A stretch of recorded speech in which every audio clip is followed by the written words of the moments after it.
What if the man everyone ignored on your flight turned out to be one of the most brilliant doctors in the country? What if his silence wasn't weakness, but a mirror reflecting the world's indifference? This isn't just a story about a medical emergency at 30,000 feet. It's about what we choose to see and what we refuse to hear. Before we dive in, let us know, what time are you listening to this? And where are you? Drop a comment below. We'd love to hear from you. The airport was already buzzing when Drayton Fairmore stepped through the automatic doors of Hartsfield-Jackson in Atlanta. It was barely 5 a.m., but the place throbbed with energy. The rolling of suitcases, the hiss of espresso machines, the murmured conversations of strangers on their way somewhere else. Drayton moved slowly, deliberately. Not because he had trouble walking. His legs, despite a few warning aches, still held up, but because he wasn't in a rush. Not anymore. He had nothing to prove. Nowhere he had to be that couldn't wait a few more minutes. Except for Chicago. That flight wasn't about urgency. It was about something else entirely. He stepped into the TSA line and felt it right away, that tightening in the air when eyes fall on you just a second too long. The agent, a young white man with too much gel in his hair, motioned for him to step aside for a routine check. Drayton didn't protest. He just smiled, tired, practiced, and handed over his ID. The agent squinted at the name. "Where you headed this morning, Mr. Fairmore?" "Chicago," Drayton replied calmly. "To visit family." The agent nodded, barely looking up. "Business or pleasure?" Drayton paused, not out of confusion, but because he didn't quite know anymore.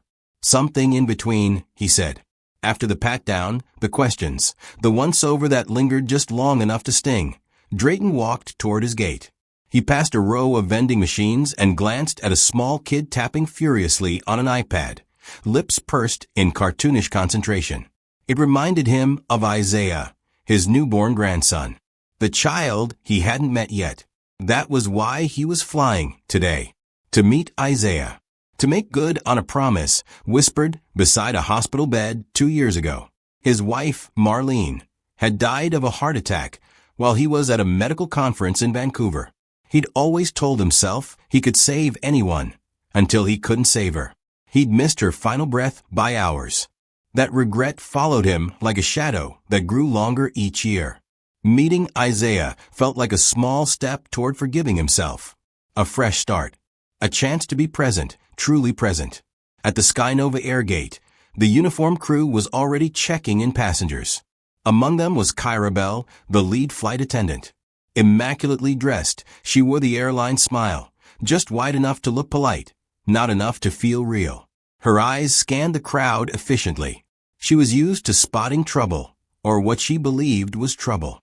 When she saw Drayton, her eyes paused, not in recognition, but in vague discomfort. Something about him, his calm demeanor, the way he carried himself, seemed out of place. But not out of place in the right way. Just unremarkable. Her smile tightened, and she looked away.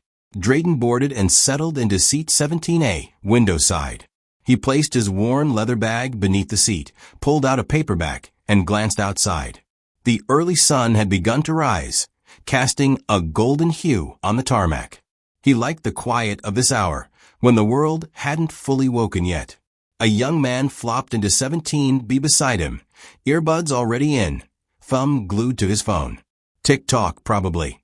The guy shifted, elbows wide, nudging Drayton without so much as a glance.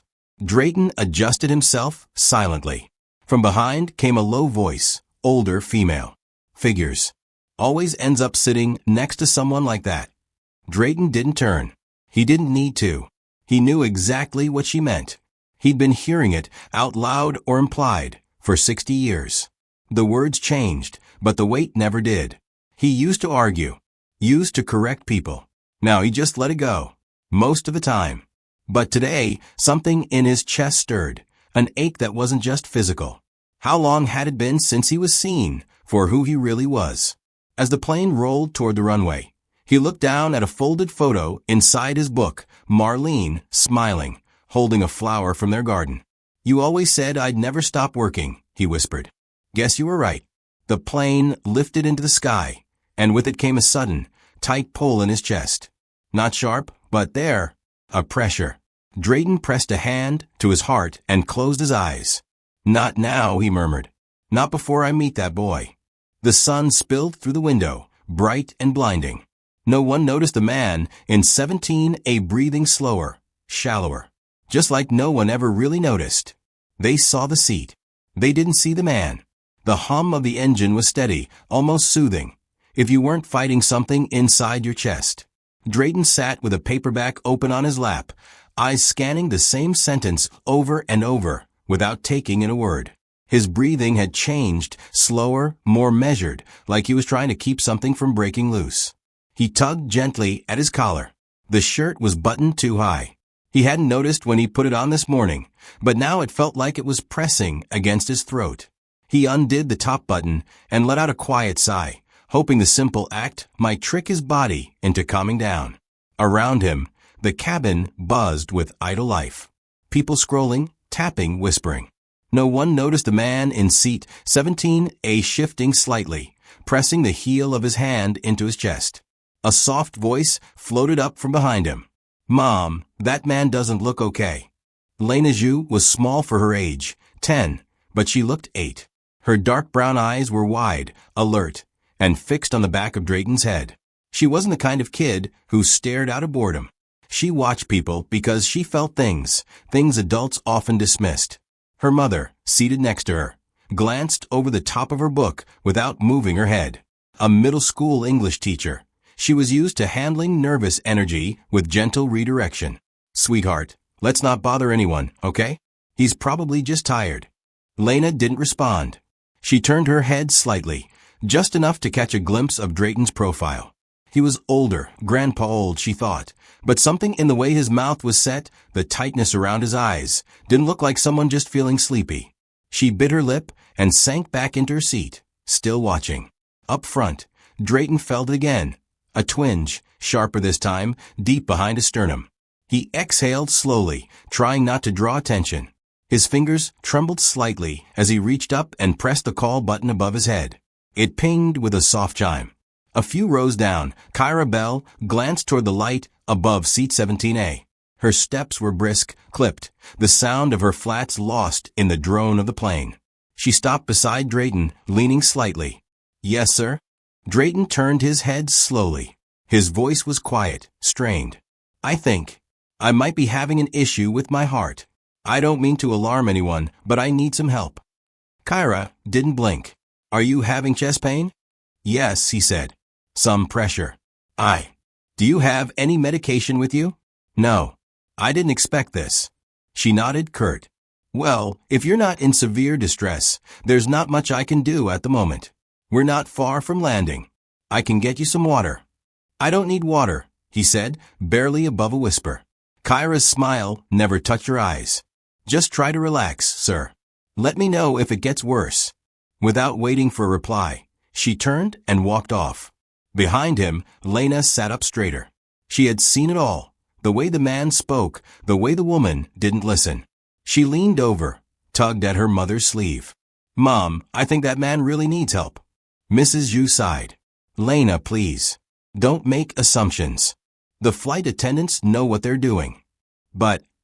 "No buts. We don't know the situation." Lena sank into her seat, frustrated. She felt the weight of the moment, but didn't know what to do with it. Her fingers itched. Quietly, she reached for her mom's phone from the tray table, flipped the camera app open, and lifted it just enough to record the aisle. Drayton slouched slightly, one hand pressed to his chest. She wasn't trying to be sneaky. She just wanted to remember. Just in case. Drayton, meanwhile, was trying to control his breathing. The pressure was heavier now, like someone had placed a cinder block right over his heart. His right leg bounced nervously, an old habit from residency days. Back then, pressure meant stress. Now it meant something else. He shifted again in his seat and closed his eyes. It wasn't fear, exactly. It was more like recognition. Like his body had pulled out an old file, one he'd seen hundreds of times in other people, but never expected to hold his own name. The man in 17A was a renowned cardiologist. But in this moment, he was just another older black man on a flight, asking for help and being told to wait. He turned slightly toward the window, resting his forehead against the cool glass. It didn't help. The sound around him blurred. Conversations melted into white noise. The hum of the engine grew louder. A quiet thought pushed through the fog. If I die here, he thought, would anyone even care? The plane flew on, slicing through the clouds toward Chicago, and no one, not even the crew, noticed the pain swelling quietly in one man's chest. Drayton leaned forward, bracing both hands on the back of the seat in front of him. His chest throbbed now, no longer a dull ache, but something deeper, sharper, a steady thump against his ribs that refused to be ignored. He tried to breathe evenly, but the air felt thinner somehow. It wasn't panic. He'd seen panic 1,000 times, knew how to name it. This wasn't that. This was physical, real. His heart was talking to him in a language he hadn't heard from his own body before. The man sitting in front of him turned halfway in his seat, threw a sideways glance over his shoulder, then looked away just as fast. Under his breath, he muttered to the woman beside him, "Drama queen. Can't fly without someone making a scene these days." Drayton stayed quiet. His hand curled into the fabric of the headrest. He reached up and pressed the call button again. A second chime, a soft ding, polite and forgettable. But this time, the moment felt different. He wasn't asking anymore. He was running out of time. Kyra arrived faster than before, her lips already tight with irritation. "Yes, sir?" she asked, arms folded. Tone clipped like she was dealing with a child asking too many questions. Drayton met her gaze. "I need help," he said. "This is an anxiety. I'm having a cardiac event." Kyra didn't blink. "You said that before." "I'm a cardiologist," Drayton added, forcing the words out slowly. "Retired, yes, but I know what this is. I'm not guessing." A small pause. Then she raised an eyebrow, not impressed, more like amused. "A cardiologist?"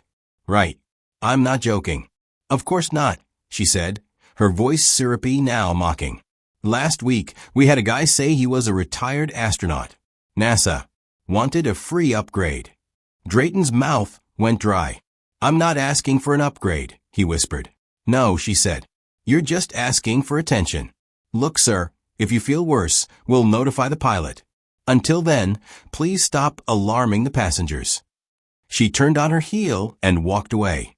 As she reached the galley, she pulled out her phone, thumbs flying over the screen. Seat 17A. Total drama. Pretending to be a heart doctor now. Jake, the junior flight attendant, stood nearby, organizing cups. He was younger, maybe late 20s, with a nervous kind of kindness in his eyes. He'd seen Kyra's expression and the man's, too. He stepped closer to her. "Should we maybe let the flight deck know something's up?" Kyra didn't even look at him. "No need. He's not the first. But he seems, I don't know. He doesn't look well." "I've seen this act before," she said flatly. "It's a power play. He wants to be the center of attention. That's it." Jake hesitated, clearly uncomfortable, then nodded and walked back down the aisle. He glanced at Drayton as he passed, his jaw tightening, but he didn't say anything. Drayton sank back in his seat, sweat beginning to pool beneath his collar. His breath came shorter, tighter. He reached into his jacket pocket with shaking fingers and pulled out a photo. A small, folded square worn from years of handling. Marlene smiled up at him from another life, her gray curls catching sunlight, her laugh frozen mid-bloom. He pressed the photo to his lips. "You always told me to speak up," he murmured. "I should have. Back then. And now I'm still just sitting here." His voice cracked at the edges. Not from pain, but from shame. 2 rows behind him, Lena watched everything. Her fingers clenched around the phone. She couldn't understand every word, but she didn't need to. Her instincts were loud, louder than the adults around her. She opened AirDrop, looked around. A college kid sat 3 seats to her right, scrolling through his iPad, earbuds in. She sent the file. A second later, he looked down at his screen and blinked. He looked up, confused. Lena held his gaze and nodded once. Without saying a word, the student opened his camera roll, saved the video, and started uploading. The plane continued on toward Chicago, as steady as ever. But back in row 17, something had shifted. Something small but irreversible. Not everyone would stay quiet. Drayton slumped lower in his seat. His hand, pale now, trembled as he reached again for his chest. There was no hiding it anymore. His shirt clung to him, soaked at the collar. A single line of sweat trailed down his temple. His breath came in uneven puffs, each one shorter than the last. He was past discomfort, past warning signs. This was the line. His head tipped slightly to the left, eyes flickering toward the aisle. For a moment, the cabin blurred. Faces became shapes. Voices turned to static. Then one came into focus. Jake, the young flight attendant, standing 2 rows away with a tray of drinks, watching him. Jake's expression shifted. The tray tilted in his hand. "Something's not right," he whispered to himself, and stepped forward. But Kyra caught his arm before he could take another step. "Leave it," she hissed under her breath. "We're not causing panic over some guy who wants attention. He doesn't look okay, Kyra. You don't know what okay looks like yet. You've been flying for what, 3 months?" Jake hesitated, eyes darting toward Drayton, whose body now sagged to the side. One of his knees knocked gently against the seat in front of him, rhythmically, like a silent plea. "He's pale." "And he was fine 20 minutes ago," Kyra said. "Keep your head. This isn't med school. This is customer service." Without giving Jake time to reply, she walked to the front of the cabin and picked up the intercom. "Ladies and gentlemen, we ask that you please remain seated and refrain from unnecessary movement or noise. We appreciate your cooperation and thank you for choosing Skynova." Not a word about a possible medical emergency. Just silence. Order. Appearances. Jake returned to his post, torn between what he saw and what he was told to see. Drayton's vision dimmed. He blinked hard, tried to straighten himself, but his body had other plans. His limbs tingled, and there was a strange pressure at the back of his throat, an invisible hand tightening. And then, in the darkening tunnel of his thoughts, came a flicker of light. A memory. He was younger, 40s maybe, standing in the middle of a crowded hotel ballroom in Washington, D.C. The keynote speaker had just collapsed behind the podium. Gasps filled the room, chairs scraping the floor, panic spreading like fire. But Drayton had moved calmly, confidently, through the sea of people. He'd reached the man first, James H. Langston, Deputy Director of the U.S. Public Health Bureau. Drayton had performed CPR, administered a life-saving injection from the emergency kit, and stabilized the man before paramedics arrived. Langston, days later, had shown up at Drayton's office with flowers, press, and a letter signed by the President's Chief of Staff. "The world should know your name," he'd said. But Drayton had smiled, shook his hand, and said, "I didn't do it for that." Now, years later, the man who'd saved so many couldn't even save himself. Behind him, Lena sat frozen, her knees pulled up slightly, phone in her hand.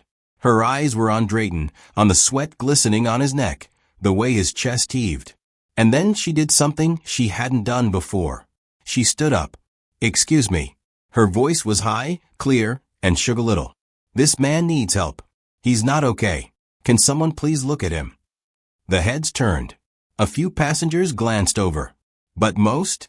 They looked away. Her mother stood too quickly, grabbing Lena's wrist, pulling her down. "Honey, no. Please. Sit. Down." Lena tried to pull back. "But Mom." "Enough. Let the crew do their job." The girl's face flushed red, her jaw clenched.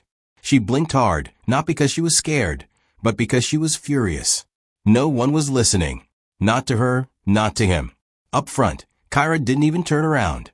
Drayton caught the blur of movement in his peripheral vision, heard the girl's voice somewhere beneath the noise. But it was fading now. He leaned against the window. The cool glass offered no comfort.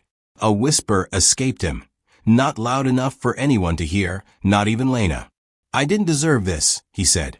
"But I guess who really cares?" Outside, the sky was still blue. But inside seat 17A, everything had gone quiet. The thud was soft, but final, like a body surrendering to gravity. Drayton's head hit the window with a dull crack, and for a moment, the world inside the plane paused. Jake heard it. So did the woman, sitting 2 rows up. A couple glanced back, confused. But no one moved, except Jake. He dropped the tray of ginger ale and rushed down the aisle, heart in his throat. Drayton's body was slumped to one side, arm dangling awkwardly between the seats. His lips were parted, face pale, chest frighteningly still. Jake crouched down, fingers fumbling for a pulse. Nothing. Hey, sir, can you hear me? Still nothing. Kyra, he shouted. He's not breathing. Kyra turned from the galley, her eyes widening for a split second before she collected herself. She grabbed the intercom and spoke into it, voice tight but controlled. If there's a medical professional on board, please press your call button or come to row 17.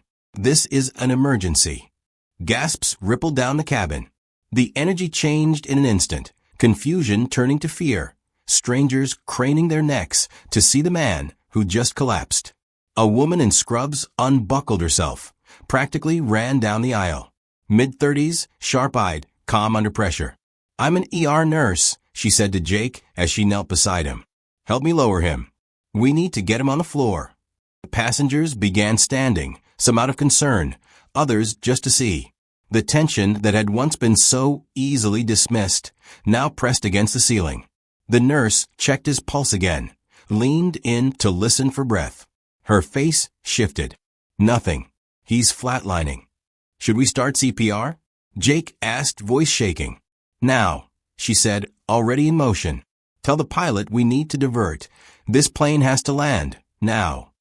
As Jake scrambled to relay the message, the nurse dug through Drayton's jacket, looking for any form of ID, maybe medication, a clue, something. She found a wallet. Inside, behind the driver's license, was a cream-colored business card, slightly bent, but still crisp. She read it out loud, breath-catching. Drayton Fairmore, MD Chair Emeritus, Highland Crest Cardiology Institute. Her hands froze. Her eyes widened. No way. I studied under this man. He's a legend. Everyone in cardio knows who he is. Passengers nearby murmured. Someone whispered, that name sounds familiar. A man across the aisle leaned in. Wait, Drayton Fairmore? The guy who designed that trauma triage system? That guy. Yes, the nurse said, shaking her head in disbelief. He saved hundreds, maybe thousands of lives. Lena sat stiff in her seat, tears streaking her cheeks. Her small hands gripped the phone in her lap, shaking. Her mother, silent now, stared forward, eyes wide but empty. She looked like she wanted to vanish. The atmosphere in the cabin thickened. No one was on their phone anymore. No one was sighing or rolling their eyes. Now, they were looking, really looking. Jake returned, breathless. Pilots requesting emergency clearance to land in Chicago. 23 minutes. He doesn't have 23 minutes, the nurse said. He needed help an hour ago. A man stood up 2 rows back. This is unbelievable. You let him sit there and suffer. Was no one listening? Another voice added. That poor man asked for help. The whispers became accusations. The faces became angry. And Kyra? She stood near the bulkhead, arms crossed over her chest, the professionalism slipping from her face. Her mouth opened once, then closed. She had nothing. Jake turned to her, voice low but sharp, slicing through the noise. Do you even know who he is? He said. He saved lives. All his life. He saved people like me, like you, like everyone on this damn plane. Kyra said nothing. You let him die in that seat, Jake continued. Because of what? How he looked. Where he sat. The cabin was dead silent now. The kind of silence that carries weight. Lena finally spoke, voice trembling but clear. He tried to tell you. I heard him. And then, as if on cue, someone's phone buzzed. Then another. And another. A video was making the rounds, grainy footage for the aisle, a little girl's quiet voice, a man slumped in his seat, a flight attendant walking away. It had already begun. The plane began to descend faster than usual. The pitch of the engines shifted, lower, urgent. Over the intercom, the captain's voice crackled through, calm but unmistakably serious. Ladies and gentlemen, we are making an emergency landing at Chicago Midway. Please remain seated with your seatbelts fastened. Medical personnel will meet us on the ground. No one made a sound. The chatter had stopped 20 minutes ago, replaced by stiff silence and the occasional nervous breath. Passengers sat frozen, eyes darting between the overhead bins and the still figure in row 17. Lena leaned into her mother's side, clutching her hand tightly. "Mom," she whispered, "I just wanted him to be okay." Her mother didn't reply. She only squeezed back, her face pale and unreadable. In the galley, Kyra hunched over the small onboard tablet used for incident reports. Her fingers moved fast, typing a statement that would frame the last hour on her terms. Passenger feigned illness, refused water, became aggressive, flight crew maintained standard protocol. Jake walked in behind her, catching the tail end of her entry. "You're seriously filing that?" She didn't turn. "It's protocol. We have to get ahead of this." He wasn't faking. Kyra's shoulders stiffened. "We don't know that." "We do now," Jake said. "And you knew 5 minutes in that he was in trouble." "I followed procedure." "No," Jake snapped. "You ignored him. You brushed him off because you thought he was lying. Because he didn't look like someone you thought mattered." Kyra finally turned to face him, eyes sharp. "Do you want to lose your job over this? Over some guy you just met?" Jake stared at her, something breaking in his expression. "It's not about him. It's about us. About what this job's supposed to mean. And if you can stand there and still think you did nothing wrong, then maybe it's your job that should be on the line." Neither of them noticed the phone camera pointed at them from a few feet away, held low, quiet, but steady. The college student from the back row hadn't stopped recording since Jake ran to Drayton's side. And by the time the plane's wheels kissed the tarmac, that clip was already climbing past 50,000 views. Emergency crews were waiting. As soon as the aircraft rolled to a stop, paramedics swarmed the aisle. A pair of them pushed a stretcher forward. Another dropped to his knees beside Drayton, checked his pulse, shouted vitals. The nurse who'd helped before gave them a quick briefing. He collapsed mid-flight. CPR started late. No defib on board. One of the medics tilted Drayton's head gently. "Still got a weak pulse," he said. "Let's go." They moved with practice speed, lifting Drayton carefully, strapping him down. The passengers leaned back as the stretcher rolled by, some covering their mouths, others filming. As they passed the exit row, a doctor standing with airport staff looked up from his clipboard and froze. He stepped forward. "Wait. What's his name?" The nurse looked down. "Drayton Fairmore." The man paled. "Oh my God. That man saved my daughter's life. He's the reason she walks today." No one said a word. Even Kyra stood silent now. The stretcher disappeared down the jet bridge, wheels rattling. Minutes later, the cabin doors opened, and passengers began filing out, slowly, quietly.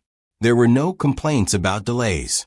No irritated glances at their watches. Just the hush of shame hanging in the air. Lena held her mother's hand, but this time she led the way. As they passed Jake, she looked up at him. "Will he be okay?" she asked. Jake crouched down, eyes soft. "He's in good hands now. The best." Outside, the air was crisp and still. The sun was just beginning to set, casting long shadows across the tarmac. Inside a dorm room across the city, the student who'd filmed everything refreshed his phone. 1.1 million views. 50,000 shares. Drayton opened his eyes to the dull buzz of hospital machines and a soft light filtering through closed blinds. The ceiling above him was off-white, and for a moment he wasn't sure where he was, or even if he was still alive.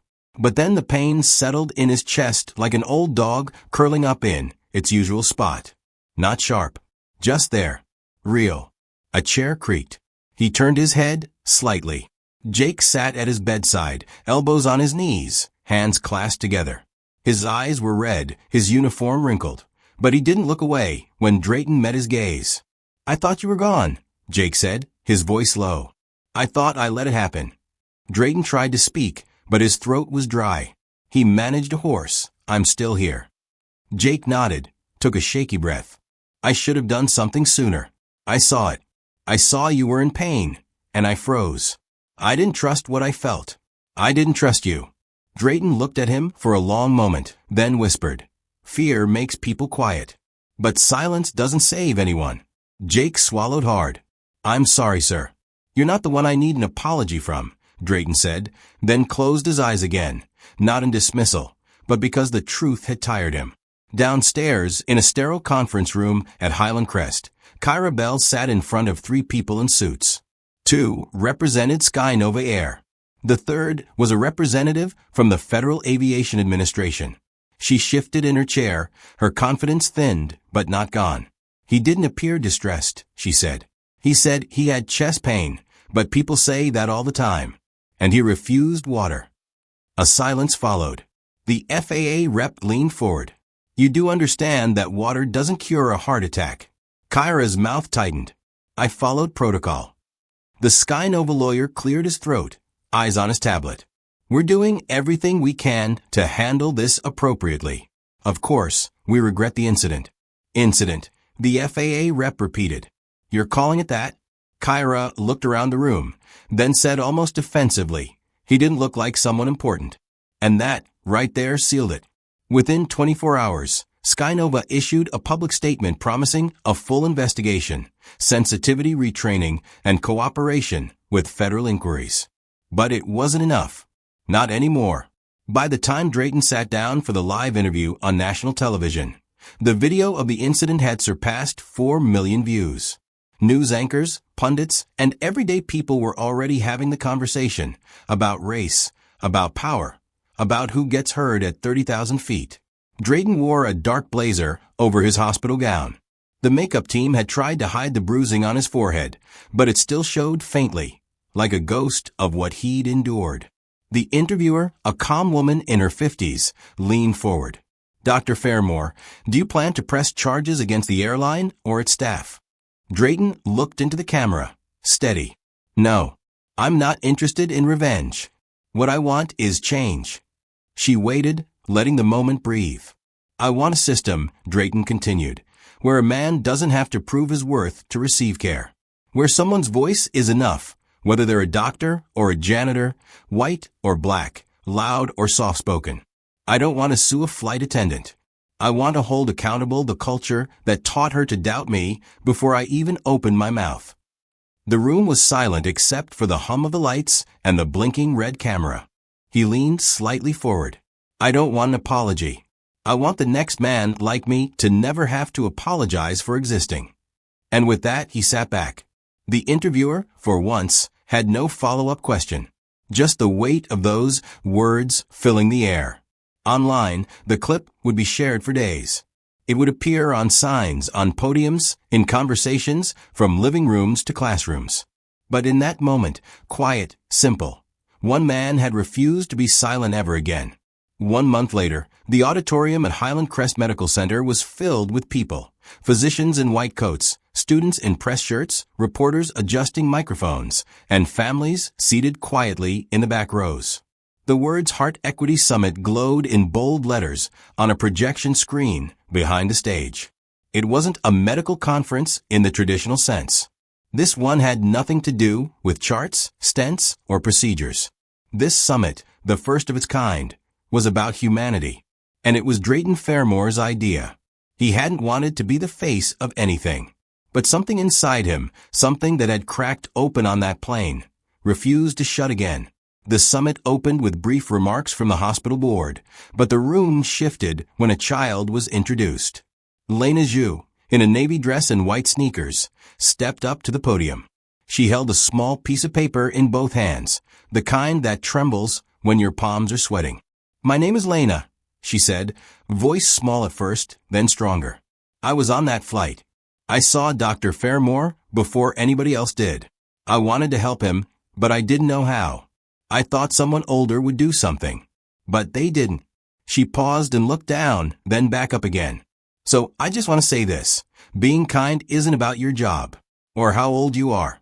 It's about listening when someone needs help, even if they don't say it loudly."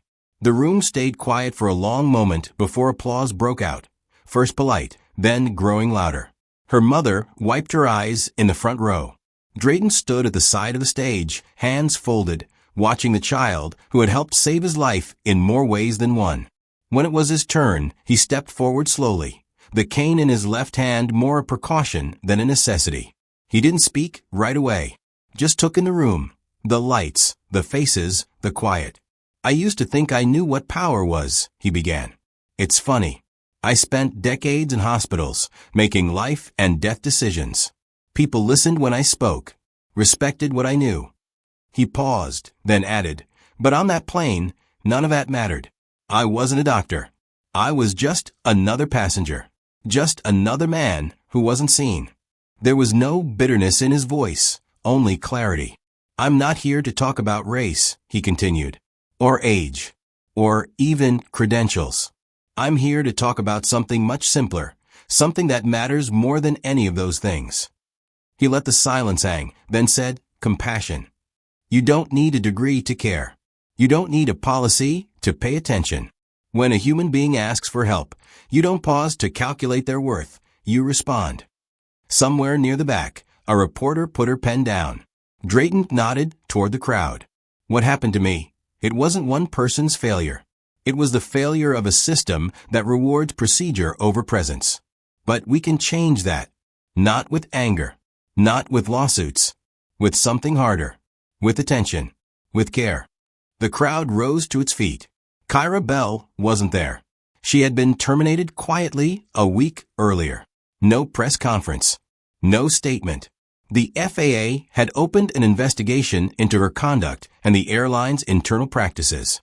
Her name became a case study in training programs nationwide. Not because she was uniquely cruel, but because she was disturbingly typical. Drayton never asked for her to be punished. What he wanted, what he built, was bigger. Later that afternoon, he sat on a park bench not far from the hospital, watching his grandson toddle across the grass chasing a pigeon with determined little steps. His daughter sat nearby, chatting with her husband, both smiling. Drayton let the breeze move through his jacket. His heart still beat a little slower than it used to, but it beat. Lena came walking up the path, holding something behind her back. I made you something, she said, beaming. He raised an eyebrow. Oh yeah. She handed him a small sketchbook. On the cover, she'd written in colored pencil, for Dr. Fairmore, the man who stayed. Inside were drawings, some clumsy, some surprisingly detailed, of scenes from the plane. Him by the window, her standing up, the paramedics, the hospital bed. At the very end, a picture of him smiling, hand in hand with a little boy. He looked up, blinking back emotion.